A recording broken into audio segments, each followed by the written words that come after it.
7 है। यहाँ पे आपको निकालना है रिटर्न टू इन्वेस्टमेंट रेशो, ठीक है। तो रिटर्न टू इन्वेस्टमेंट का फॉर्मूला क्या रहता है? ईबीआईटी। ईबीआईटी का मतलब earning before interest and tax, profit before interest and tax, मतलब वो प्रॉफिट जिसपे ना टैक्स लगा है ना इंटरेस्ट पे हुआ है, बिल्कुल रफ प्रॉफिट, ठीक है। रेवेन्यू देन डिवाइडेड बाय आपके पास कैपिटल एम्प्लॉयड। तो सबसे पहले तो अपना फॉर्मूला लिख लो और फिर देखो आपको वैल्यू क्या चाहिए, जो भी डिटेल मिली हुई है उसमें से इन दोनों वैल्यूज को ढूंढ के निकालना है बस, ठीक है। तो सबसे पहले ईबीआईटी देख लेते हैं हमारे पास, कैपिटल एम्प्लॉयड देख लेते हैं। वैल्यूज क्या क्या दे रखी है? वैल्यूज दे रखी है कि उसका जो अर्निंग आफ्टर टैक्स है, अर्निंग आफ्टर टैक्स, इसका मतलब है आफ्टर टैक्स का मतलब क्या है? टैक्स पे हो चुका है प्लस इंटरेस्ट पे हो चुका है, दो चीजें पे हो चुकी है, उसके बाद में ये नेट प्रॉफिट निकल के आया है। ये आपको दे रखा है कितने का? 140 का है ना, 1 लाख रुपीज, सॉरी 66 में चली गई थी मैं। हाँ जी, 1 लाख रुपीज का। करंट एसेट्स आपके, करंट लाइबिलिटीज आपको 2 लाख की दे रखी है। फिक्स्ड एसेट्स, तो एसेट एसेट एक साथ लिख लेती हूँ।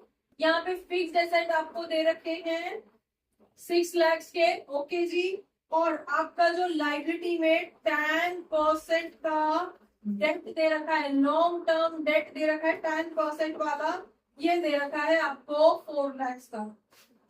बस इसके अलावा और कोई इंफॉर्मेशन? टैक्स दे रखा है that is at the rate of 20%, ये क्वेश्चन है, और तो कोई डिटेल नहीं है इसमें। चलिए अब यहाँ पे इसको हम सॉल्व करना स्टार्ट कर देते हैं। देखो सबसे पहले तो एसेट और लायबिलिटी जो वैल्यू दे रखी है, इनसे कैपिटल की वैल्यू ढूंढ के निकाल लो। पहले इसको कर लेते हैं, बाद में आगे वो कर लेंगे, राइट। बता दो जरा कितना रहेगा? यहाँ से एसेट का टोटल नजर आ रहा है हमें, तो टोटल एसेट आपके कितने हो जाएंगे? हम यहाँ पे कर लेते हैं टोटल एसेट्स 10 लाख के नजर आ रहे हैं, राइट। अगेन वही वाला कॉलम, ये टोटल आपका कितना आ गया? 10 लाख का, तो यहाँ भी 10 लाख ही होगा, राइट। 10 लाख ही होगा, जिसमें आपको करंट लायबिलिटीज की वैल्यू दे रखी है 2 लाख रुपए की, राइट। तो आपने फॉर्मूला पढ़ा है कि टोटल मतलब करंट कैपिटल एम्प्लॉयड कैसे निकालते हो बेटा? यहाँ पे रेशो के अंदर और कुछ है ही नहीं, फॉर्मूला का ही गेम है। फॉर्मूला भूल जाओगे क्वेश्चन गलत हो जाएगा। आपके पास टोटल कितना दे रखा है? 10 लाख। तो जब हम टोटल एसेट में से करंट लायबिलिटी माइनस कर देते हैं तो क्या हमारे पास कैपिटल एम्प्लॉयड निकल के नहीं आता? ठीक है, तो कैपिटल एम्प्लॉयड की वैल्यू कितनी आ गई? 8 लाख। समझ में आ गया? एक वैल्यू निकल गई क्वेश्चन की, ठीक है। आगे बढ़े, अब आ जाते हैं ईबीआईटी निकाल लेते हैं। कैपिटल एम्प्लॉयड हो गया, अब ईबीआईटी की बात कर लेते हैं, earning before interest and tax. आपको वैल्यू क्या दे रखी है? अभी यहाँ से क्या करते हैं हम? इंटरेस्ट माइनस करते हैं और फिर यहाँ जो वैल्यू आती है उसमें से हम टैक्स माइनस करते हैं, तब जाके हमारे पास ये वैल्यू आती है जो आपको दे रखी है। क्लियर है? यहां तक समझ में आ गया किसी को? ये ऐसे ही तो निकालते हैं, प्रोसेस तो यही रहता है ना। तो एक एक करके वापस रिवर्स होके जाएंगे यहाँ से। कॉन्सेप्ट को पकड़ लो, फॉर्मूला नहीं याद रह रहा है तो, राइट। तो यहाँ से आपके पास टैक्स का रेट कितना है? 20%।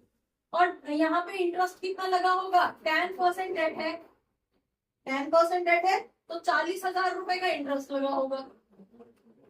तो यहाँ इंटरेस्ट की वैल्यू तो आपको पता चल गई कि इस पे तो 40,000 का इंटरेस्ट लगा होगा, है ना। तो मेनली आपको ये वाली वैल्यू निकालनी, फिर आप रिवर्स होते हुए आगे चले जाए। तो यहाँ वाली वैल्यू को निकाल के लेके आओ, देन इसको एक्स मान लेते हैं। समझ आ रहा है या नहीं? समझ आ रहा है? हमारे पास जो भी अर्निंग होती है उसमें सबसे पहले तो इंटरेस्ट माइनस होता है, फिर उसके बाद जो वैल्यू आती है उसमें से टैक्स माइनस होता है, तब जाके हमारे पास earning after interest and tax आता है। इसको बिठा लो, छाप लो माइंड में बिल्कुल। तो हमारे पास इसकी वैल्यू दे रखी है, ये हमें निकालनी है। बीच में एक हर्डल है, हमारे पास टैक्स का रेट दे रखा है, लेकिन किस पे लगेगा ये 20% टैक्स, ये नहीं दे रखा। किस पे लगेगा 20% टैक्स, राइट। तो इसी को ही एक्स मान लेते हैं पहले, बाद में आगे कहीं और जाएंगे, पहले इसी को टैक्स मान लो, एक्स मान लो। तो x का मतलब क्या हो गया कि x में से अगर 20% ऑफ x माइनस कर दूं तो 1 लाख रुपए आता है। ठीक है, अभी सिर्फ इतने इक्वेशन को सॉल्व कर रहे हैं। x में से अगर 20% रेट देता है ना x का, तो अगर जो भी ये वैल्यू रही होगी उसमें से उसका 20% माइनस हुआ होगा तभी 1 लाख आया होगा। डन। तो बता दो 80/100 इक्वल्स टू 1 लाख। x की वैल्यू बता दो जरा, ये ऊपर चला जाएगा और नीचे आ जाएगा। बताइए कितनी रहेगी? 0 से ये 0 काट दो, यहाँ पे 10,000 डिवाइडेड बाय 8। x की वैल्यू बता दो फटाफट से कितनी आ रही है, कैलकुलेट करके बता दो जरा। 1250 कितना 1 जा, फिर बचेगा 2 6। हाँ जी 1250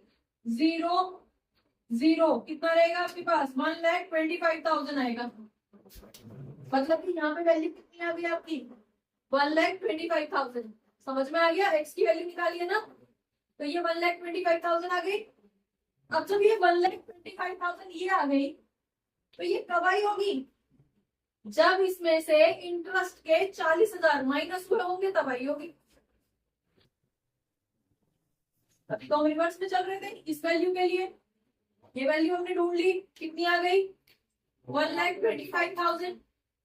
ठीक है, मतलब कि 20% का टैक्स लगने से पहले ये 1,25,000 थी, टैक्स से पहले। अब हमें कहाँ पे जाना? इंटरेस्ट से भी पहले, क्योंकि हमें वैल्यू क्या चाहिए? सीबीआईटी चाहिए। तो इंटरेस्ट से पहले कितनी थी? 1,25,000 कब आया होगा? जब 40,000 इसमें से माइनस हो गए होंगे तब आया होगा। समझ में आ गया? तो ये कितनी रही होगी फिर? 165। समझ आया या नहीं? ठीक है, तो ये आपके पास कितनी आ गई? EBIT equals to 1,65,000। यहाँ तक क्लियर है या नहीं? तो ये तो था हमारा कॉन्सेप्ट। अगर तुम्हें फॉर्मूले से पढ़ना है तो क्या करोगे इसको? आप सिंपल देखो, अर्निंग बिफोर, आपके पास क्या रहेगा? Earning before interest and tax equals to आपके पास क्या रहेगा? Earning after tax plus tax, ठीक है, प्लस इंटरेस्ट। तो ये निकल जाएगी। चाहे इसको इस लाइन में करके लिख लो, चाहे इसको अपने माइंड में बिठा लो, एक ही बात। मेनली आपको वो वैल्यू ढूंढ के लानी है जिसको हम earning before interest and tax कहते हैं। मतलब कि बिल्कुल रफ प्रॉफिट, जिसमें से अभी तक कुछ भी माइनस हुआ ही नहीं है। समझ आया या नहीं आया? दोनों वैल्यूज आ गई, कर दो डिवाइड, निकाल दो जरा। फॉर्मूला क्या रहेगा? ये था ना फॉर्मूला। EBIT कितना आया? 165। और ये कितना आया? कैपिटल एम्प्लॉयड कितना था आपका? 8 लाख रुपए का कैपिटल एम्प्लॉयड। बता दो जरा, 20% समथिंग नजर आ रहा है, क्या है आंसर? हाँ जी, कौन सा था क्वेश्चन नंबर? 20% नजर आ रहा है, ऑलमोस्ट 20 पॉइंट समथिंग आएगा। कितना? 625। हाँ, ये लो, ये परसेंट आ गया, तो उसको 20.63 कर दो। Done, clear? बच्चों होपफुली बहुत सारे डाउट्स इस क्लास से रिलेटेड, इस टॉपिक से रिलेटेड आपके क्लियर हुए होंगे इस क्लास को देखने के बाद में। अगर रियली आपके कुछ डाउट्स, आपको ये क्लास अच्छी लगी है तो आप इसको लाइक करिए, सब्सक्राइब करिए और अपने फ्रेंड्स के साथ शेयर करिए। Thank you for watching, keep watching, don't forget to share, keep sharing.